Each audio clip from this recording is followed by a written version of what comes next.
أعوذ بالله من الشيطان الرجيم بسم الله الرحمن الرحيم للذين أحسنوا الحسنى وزيادة ولا يرهق وجوههم قتر ولا ذلة أولئك أصحاب الجنة هم فيها خالدون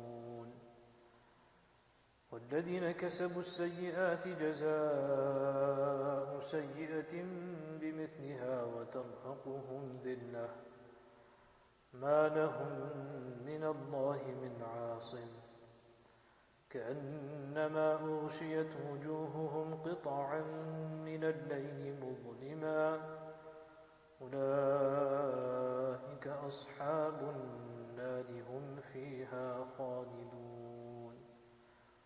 صدق الله العظيم.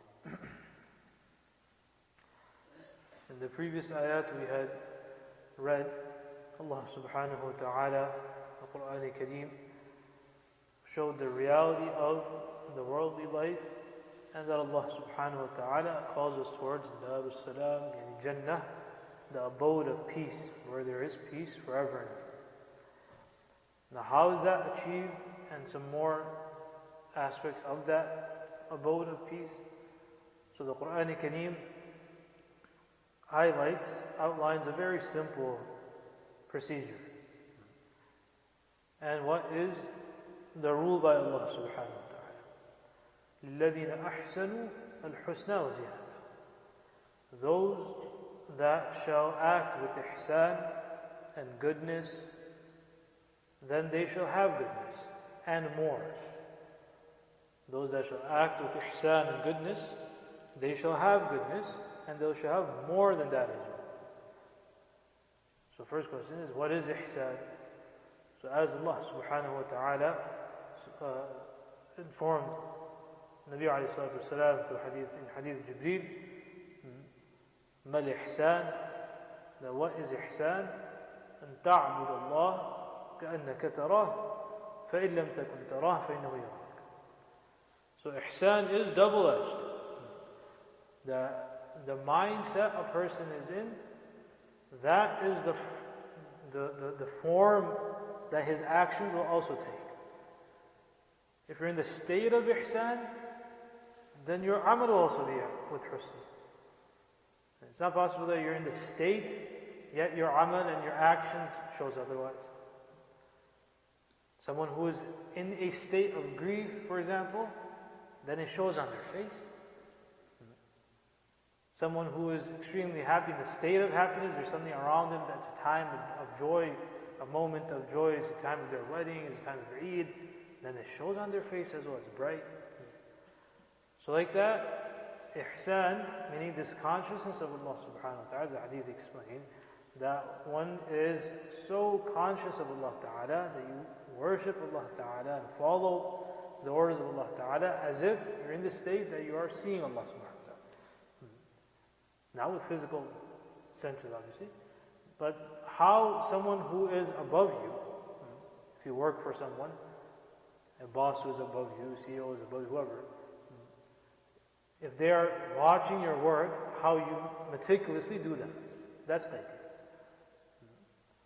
So as if you are looking at him, and if you can't get to that level, فَإِنَّهُ يَرَاكَ, then at least know that he's watching you.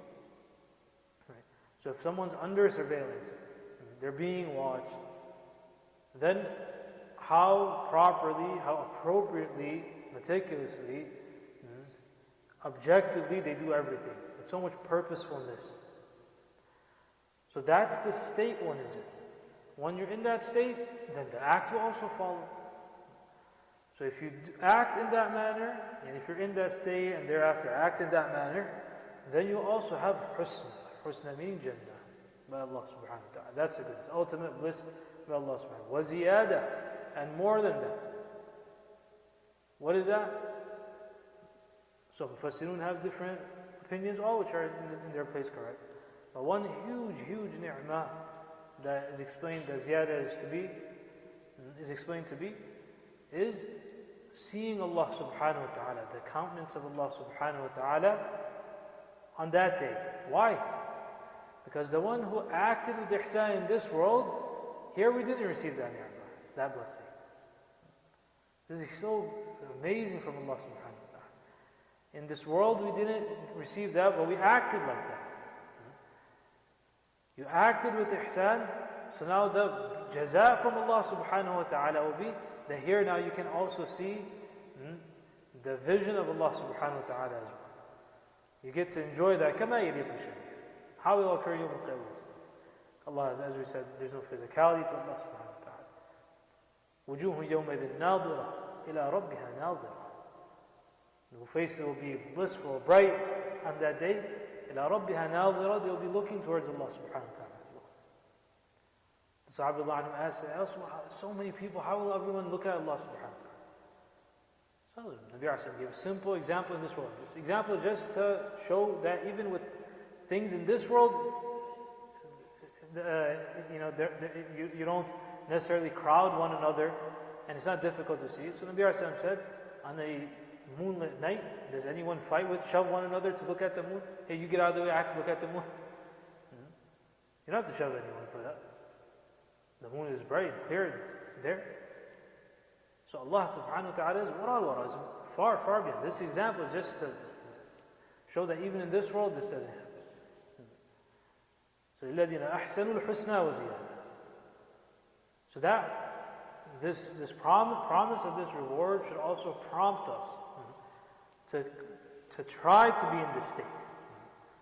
That we want to achieve that. That's what we want. We want to see Allah subhanahu wa ta'ala. Right? The grain is the countenance of Allah subhanahu wa ta'ala. So the Jannati will add, and as it comes to hadith that it will be announced, they will be asked that, is there anything else that you want? So Jannati said, what else can we ask for? The food that we want, we have. The place of living that we want, we have. The partners that we want, we have.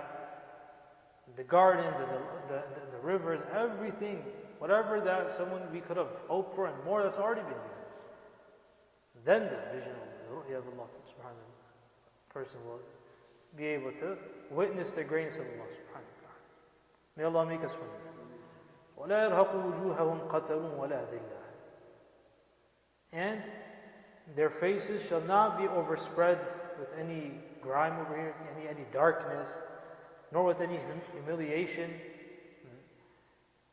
Meaning that there won't be any effects of any despair. No humiliation. That okay, maybe a little bit is okay, but there may be some difficulties from other things. For example, in this world, a person can have a lot of things, but sometimes you may see someone who's a millionaire. They're also, if you see their face, what's wrong with this guy? What happened to him? What did he go through? So he may be a millionaire, but he may be going through a divorce. He may be a millionaire, he may be going through court cases. Legal action being taken. So all of that million comes to zero. Will pass through. He may be thrown into jail. So all these things in this world, we have both sides. But that's not the Jannah. Darus Salam, as the Quran Kareem said. It's a place of peace, complete bliss.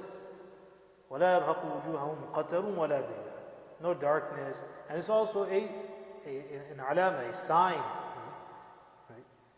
To differentiate between the Jannati and the Jahannam. The one who's in the Jannah versus the one that's in Jahannam. The people who are in Jannah, for them there will always be brightness, happiness, no sadness, no humiliation.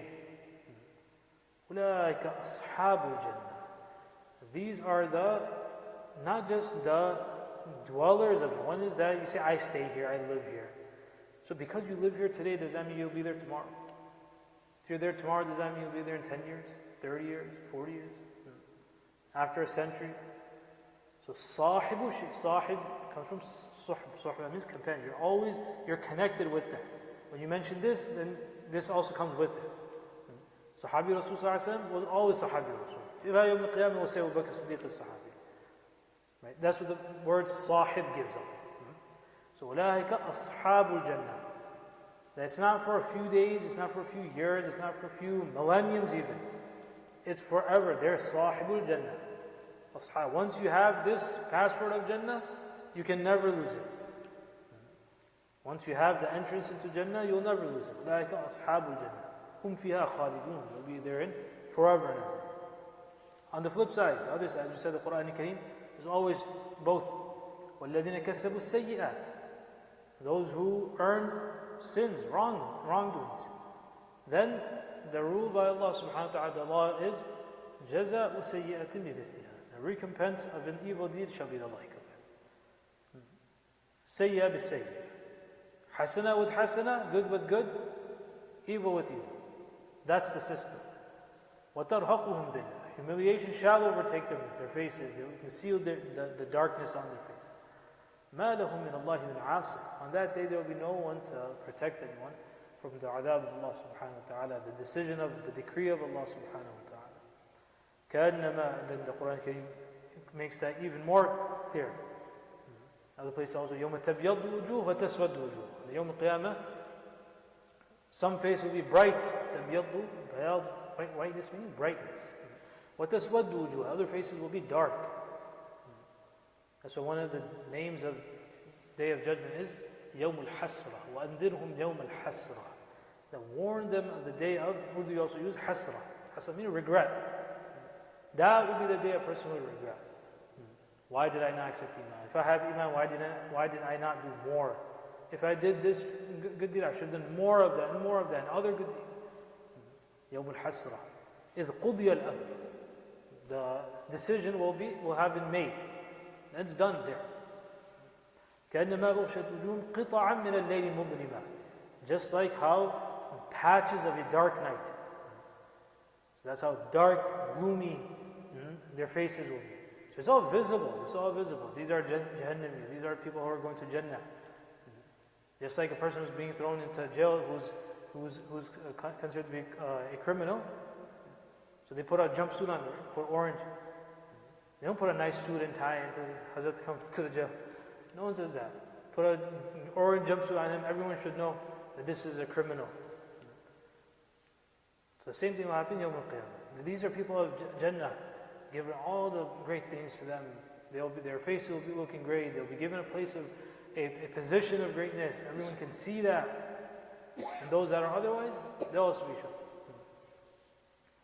أُولَٰئِكَ أَصْحَابُ النَّارِ. That's very scary. These are the أَصْحَابُ النَّارِ. These are the people of Jahannam. Not just once, twice. These are the people. These are Jahannam. هُمْ فِيهَا خَالِدُونَ. They will also be there in fire.